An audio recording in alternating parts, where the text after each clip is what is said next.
Hello बच्चों, आज हम विज्ञान की 8th ग्रेड अभ्यास पुस्तिका का अध्याय 10 ध्वनि पढ़ेंगे। राजू के पास एक मोबाइल था। उसने उसकी आवाज़ बंद कर दी। अब यदि उसके पिताजी उसको फ़ोन करेंगे तो बताओ राजू को कैसे पता चलेगा? तो उसको वाइब्रेशन से पता चलेगा। फ़ोन में जब भी आवाज़ आती है तो साथ में वाइब्रेशन भी होते हैं ना, तो उसको उस वाइब्रेशन से पता चल जाएगा कि फ़ोन बज रहा है। अब यहाँ पर हमें कुछ वाद्य यंत्रों के नाम दे रखे हैं और उनमें कौन सा भाग है जो ध्वनि को पैदा करता है या उत्पन्न करता है वो हमें बताना है। जैसे कि तबला, तो तबले में ध्वनि उत्पन्न करने वाला भाग उसकी तनित झिल्ली होता है। अगर उस पर हम मारते हैं तो आवाज उत्पन्न होती है। एक तारा एक तार वाला वाद्य यंत्र है। उसके तनित तार या खिंचे हुए जो तार होते हैं उनसे आवाज उत्पन्न होती है। ढोलक में तनित झिल्ली होती है जिस पर मारने से या आघात करने से आवाज उत्पन्न होती है। मंजीरा, मंजीरे में धातु की दो प्लेटें होती है जिनको आपस में टकराने से उसमें आवाजें आती हैं। घंटी, घंटी को बजाने पर उसका धातु का शरीर या कंपित भाग ध्वनि को उत्पन्न करता है। मृदंग, मृदंग भी एक प्रकार का ढोल ही है। इसमें एक तनित झिल्ली होती है जो आवाज या कंपन उत्पन्न करती है। वीणा, वीणा एक तार वाला वाद्य यंत्र है। इसमें एक तनित तार होता है और उस तार से ही कंपन उत्पन्न होकर आवाज होती है। स्कूल की घंटी, जिस भाग में कंपन होता है उस भाग से आवाज आती है। हारमोनियम, हारमोनियम में हवा के बहाव से रीड में कंपन उत्पन्न होता है जिससे ध्वनि उत्पन्न होती है। तो हारमोनियम में क्या होते हैं? वायु कॉलम होते हैं जिन्हें हम वायु स्तंभ भी कह सकते हैं या रीड भी कह सकते हैं। बांसुरी एक खोखली नली होती है जिसमें वायु कॉलम के कंपन से ध्वनि उत्पन्न होती है। जब छेदों को खोला या बंद किया जाता है तो उस हिसाब से ध्वनि उत्पन्न होती है। इसी प्रकार जब जुलूस या चल समारोह निकलते हैं या बैंड बाजे बजते हैं तो हमने महसूस किया होगा कि हमारे घरों में भी हमें कंपन महसूस होता है। और कुछ ध्वनियाँ जो होती है वो मानव निर्मित होती है और सभी ध्वनियों को संचरण के लिए माध्यम की आवश्यकता होती है। ध्वनि अलग अलग प्रकार की होती है। यह उनकी आवृत्ति के कारण होता है। यदि अनावश्यक ध्वनि हो तो वो हमारे स्वास्थ्य को प्रभावित करती है। अधिक ध्वनि से होने वाले दुष्परिणामों के लिए हमें सतर्क रहना चाहिए। प्रश्न क्रमांक 1, ध्वनि का तारत्व ज्ञात किया जाता है। तो देखिए, ध्वनि का तारत्व उसकी आवृत्ति से ज्ञात किया जाता है। यदि आवृत्ति उच्च होगी तो तारत्व भी अधिक होगा और आवृत्ति कम होगी तो तारत्व भी कम होगा। प्रश्न क्रमांक 2, चित्र में दर्शाए अनुसार अलार्म घड़ी एक बर्तन में रखी गई है। अलार्म की ध्वनि बर्तन के पास खड़े व्यक्ति को स्पष्ट सुनाई देती है। अब यदि बर्तन के अंदर से वायु को पूरी तरह निकाल दिया जाए, पास खड़े व्यक्ति के लिए अलार्म ध्वनि की प्रबलता कैसे प्रभावित होगी? तो देखिए, नली के द्वारा वायु को निकाल दिया जाता है और इसमें अलार्म घड़ी रखी हुई है तो ध्वनि सुनाई देना बंद हो जाएगी, क्योंकि ध्वनि के संचरण के लिए किसी माध्यम की आवश्यकता होती है, चाहे वो ठोस हो, द्रव हो या गैस हो। अगर माध्यम नहीं होगा, उसमें से वायु पूरी तरह से निकाल दी जाएगी तो ध्वनि सुनाई देना बंद हो जाएगी। थर्ड, मैं एक वाद्य यंत्र हूँ। मुझमें कंपित झिल्ली द्वारा ध्वनि उत्पन्न होती है। बताओ मैं निम्न में से कौन हूँ? तो देखिए, तबला एक ऐसा वाद्य यंत्र है जिसमें कंपित झिल्ली के द्वारा आवाज उत्पन्न होती है। हारमोनियम में तो वायु स्तंभ के कारण आवाज आती है, सितार में तार के कारण आती है और बांसुरी में भी वायु स्तंभ से आती है। तबला ही आंसर होगा जिसमें कंपित झिल्ली के द्वारा आवाज उत्पन्न होती है। प्रश्न क्रमांक 4, कुछ माध्यमों की सूची नीचे दी गई है, जैसे कि लकड़ी, जल, वायु या निर्वात। इनमें से किन माध्यमों में ध्वनि गमन कर सकती है? तो देखिए, ध्वनि ठोस, द्रव या गैस में से गमन कर सकती है। तो लकड़ी ठोस है, जल द्रव है और वायु गैस में आ गई, तो इन तीनों में से तो ध्वनि आर पार हो जाएगी। लेकिन निर्वात में ध्वनि नहीं गमन कर सकती है, इसलिए हमारा आंसर होगा ऑप्शन 1, ऑप्शन 2 और ऑप्शन 3। तो ये ऑप्शन सी में आ रहा है केवल 1, 2 और 3, तो हम सी पे टिक करेंगे। प्रश्न क्रमांक 5, ध्वनि की प्रबलता घटाने के लिए हमें ध्वनि के कंपनों की आयाम को घटाना होगा, क्योंकि ध्वनि की प्रबलता उसके आयाम के वर्ग के समानुपाती होती है। इसलिए आयाम जितना अधिक होगा ध्वनि की प्रबलता उतनी अधिक होगी। तो अगर हमें प्रबलता कम करनी है मतलब आयाम को कम करना पड़ेगा। नेक्स्ट क्वेश्चन, नीचे दिए गए शब्दों का चयन कर रिक्त स्थानों की पूर्ति कीजिए। प्रति सेकंड होने वाले दोलनों की संख्या को क्या कहते हैं? प्रति सेकंड होने वाले दोलनों की संख्या को आवृत्ति कहते हैं। सेकंड, मानव कानों के लिए श्रव्यता का परास क्या है? तो 20 हर्ट्ज से लेकर 20,000 हर्ट्ज तक की आवाज मानव के कान सुन सकते हैं। तो श्रव्यता का परास है 20 हर्ट्ज से 20,000 हर्ट्ज तक। तो ये जो HZ है इसको हम बोलते हैं हर्ट्ज, तो ये है 20 हर्ट्ज से 20,000 हर्ट्ज तक कक्षा में यदि सभी विद्यार्थी एक साथ तेज आवाज में बोले तो उत्पन्न ध्वनि क्या कहलाएगी? तो वो शोर कहलाएगी, क्योंकि सभी बच्चे एक साथ बोल रहे हैं तो उसको हम शोर कहेंगे। कंपन का आयाम जितना अधिक होता है ध्वनि उतनी ही प्रबल होती है, क्योंकि जितना ज्यादा आयाम होगा ध्वनि भी उतनी ही ज्यादा होगी। और आवृत्ति को हर्ट्ज में व्यक्त करते हैं। इसको ऐसे हिंदी में लिखना है तो हर्ट्ज ऐसे लिखेंगे और सिंबल में HZ ऐसे करके हर्ट्ज लिख सकते हैं। प्रश्न क्रमांक 3, जब हम बातचीत करते हैं तो क्या हमारे शरीर का कोई भाग कंपन करता है? यदि हाँ तो उस भाग का नाम लिखिए। तो हाँ, जब हम बातचीत करते हैं तो हमारे गले में स्थित वाक तंतु कंपन करते हैं, जिससे ध्वनि उत्पन्न होती है। प्रश्न क्रमांक 4, पुरुषों की तुलना में महिलाओं की आवाज तीखी क्यों होती है? तो देखिए, क्योंकि महिलाओं के वाक तंतु छोटे और पतले होते हैं, जिसके कारण उनके वाक तंतुओं की कंपन आवृत्ति अधिक होती है और इसलिए महिलाओं की ध्वनि तीखी होती है।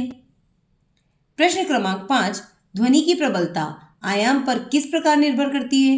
यदि आयाम दुगुना कर दिया जाए तो प्रबलता कितनी बढ़ जाएगी? तो ध्वनि की प्रबलता आयाम के वर्ग के समानुपाती होती है। तो यदि आयाम को दुगुना कर रहे हैं तो प्रबलता 4 गुनी हो जाएगी। प्रश्न क्रमांक 6, मान लीजिए आप एक कार में बैठे हैं जिसके सभी शीशे पूरी तरह से बंद है, तब क्या आप कार के बाहर खड़े अपने साथी की आवाज सुनने में सक्षम होंगे? अपने उत्तर का कारण भी दीजिए। तो नहीं, हम अपने साथी की आवाज नहीं सुन पाएंगे, क्योंकि ध्वनि के संचरण के लिए माध्यम की आवश्यकता होती है और शीशे बंद होने के कारण ध्वनि तरंगे प्रवेश नहीं कर पाएगी या बहुत कम कर पाएंगी। इसलिए हमें आवाज या तो बिल्कुल सुनाई नहीं देगी या बहुत ही कम सुनाई देगी। प्रश्न क्रमांक 7, आवृत्ति किसे कहते हैं? इसकी इकाई क्या है? तो किसी वस्तु के प्रति सेकंड में होने वाले दोलनों की संख्या को आवृत्ति कहते हैं और आवृत्ति की इकाई हर्ट्ज होती है। यहाँ हमें 2 चित्र दे रखे हैं। ये बच्चा सीटी बजा रहा है और दूसरा बच्चा ढोल बजा रहा है। ऊपर 2 चित्र A तथा B दिए गए हैं। चित्र A में कोई लड़का सीटी बजा रहा है तथा चित्र B में कोई लड़का ढोल बजा रहा है। दोनों कार्यों में से अधिक तारत्व की ध्वनि किससे उत्पन्न होगी? तो देखिए, सीटी से अधिक तारत्व की ध्वनि उत्पन्न होगी, क्योंकि तारत्व ध्वनि की आवृत्ति पर निर्भर करता है और उच्च आवृत्ति वाले का तारत्व भी अधिक होगा। चित्र A में ध्वनि तरंगों की आवृत्ति अधिक है, इसलिए सीटी का तारत्व भी अधिक होगा।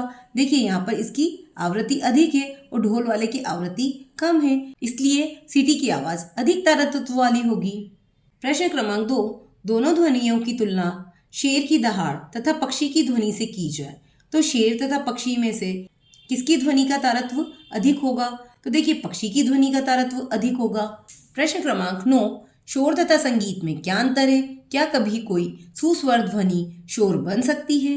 तो देखिए, शोर किसे कहते हैं? एक अप्रिय आवाज जो कि हमें अच्छी नहीं लगती, तेज और अनियमित कंपन वाली ध्वनि शोर कहलाती है, जो कानों को चुभती है।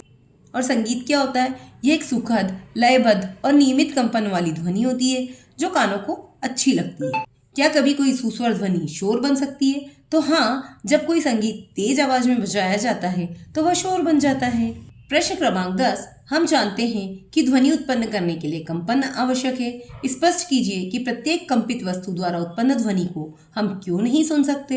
तो देखिए, हम मनुष्य जितने भी होते हैं वो 20 हर्ट्ज से लेकर 20,000 हर्ट्ज के बीच की आवृत्ति वाली ध्वनि को ही सुन सकते हैं। इसलिए जिन वस्तुओं के कंपन की आवृत्ति 20 हर्ट्ज से कम या 20,000 हर्ट्ज से अधिक होती है, उन्हें हम नहीं सुन सकते हैं। श्रव्य तथा अश्रव्य ध्वनियों में अंतर लिखिए। तो देखिए, श्रव्य ध्वनियां वो होती है जिनको हम सुन सकते हैं, मनुष्य सुन सकता है। इनकी आवृत्ति 20 हर्ट्ज से लेकर 20,000 हर्ट्ज के बीच में होती है। और अश्रव्य ध्वनियां वो होती है जिन ध्वनियों को मनुष्य नहीं सुन सकता है। इनकी आवृत्ति 20 हर्ट्ज से कम या 20,000 हर्ट्ज से अधिक होती है, इसलिए हम इसको नहीं सुन सकते हैं। प्रश्न क्रमांक 12, अपने घर में पाए जाने वाले कुछ ऐसे स्रोतों की सूची बनाई है जो ध्वनि प्रदूषण उत्पन्न करते हैं। तो देखिए, घर में ध्वनि प्रदूषण उत्पन्न करने वाले स्रोत कौन कौन से हो सकते हैं? जैसे कि television, mixer grinder, vacuum cleaner, drill machine, loud speaker, washing machine, traffic की आवाज़, तेज आवाज के घरेलू उपकरण, ये सभी ध्वनि प्रदूषण उत्पन्न करते हैं। प्रश्न क्रमांक 13, ध्वनि प्रदूषण किसे कहते हैं? लगातार ध्वनि प्रदूषित क्षेत्र में रहने पर स्वास्थ्य पर क्या क्या प्रभाव पड़ सकता है? तो देखिए, ध्वनि प्रदूषण किसे कहते हैं? तो ध्वनि प्रदूषण अवांछित तथा अत्यधिक शोर को कहते हैं, जो मानव के स्वास्थ्य पर और पर्यावरण पर हानिकारक प्रभाव डालता है। तो ये हमारा पहले क्वेश्चन का आंसर हो गया। अब सेकंड क्वेश्चन है, लगातार ध्वनि प्रदूषित क्षेत्र में रहने पर स्वास्थ्य पर क्या क्या हानिकारक प्रभाव पड़ सकते हैं, लिखिए।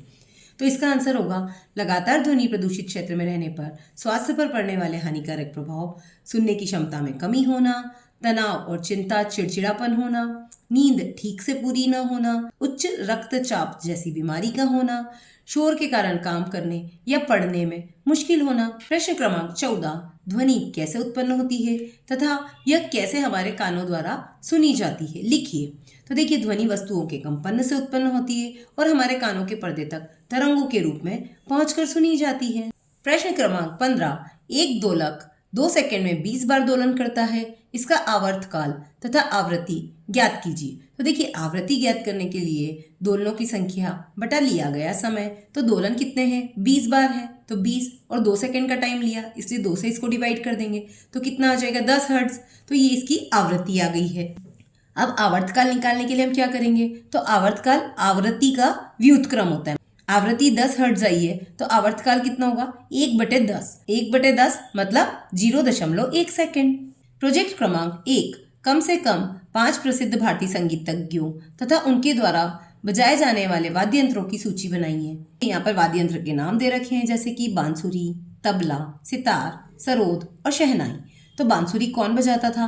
तो पंडित हरि प्रसाद चौरसिया, ये बांसुरी के वादक हैं। तबला उस्ताद जाकिर हुसैन, सितार के वादक पंडित रविशंकर, सरोद के उस्ताद अमजद अली खां और शहनाई के उस्ताद बिस्मिल्लाह खां। यहाँ पर आप वाद्य यंत्र के चित्र बना सकते हैं, जैसे यहाँ बांसुरी का, यहाँ तबले का, यहाँ सितार का, यहाँ सरोद का और यहाँ शहनाई का।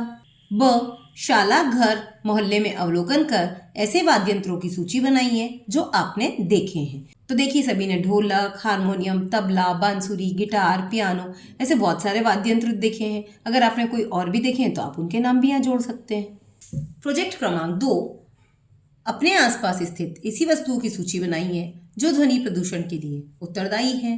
तो देखिए, वाहनों के हॉर्न, लाउड स्पीकर, औद्योगिक मशीनें, जब हमारे आसपास कोई निर्माण कार्य होता है तो वहाँ पर जो मशीनें चलती है वो, पटाखों की आवाज़ या घरेलू उपकरण, ऐसे बहुत सारी सूची हम बना सकते हैं। ऐसे वस्तुओं की हम सूची बना सकते हैं जिनके कारण ध्वनि प्रदूषण होता है। ध्वनि प्रदूषण को दर्शाता हुआ किसी एक पोस्टर का निर्माण कीजिए तथा ध्वनि प्रदूषण को कम करने हेतु 2 स्लोगन भी लिखिए।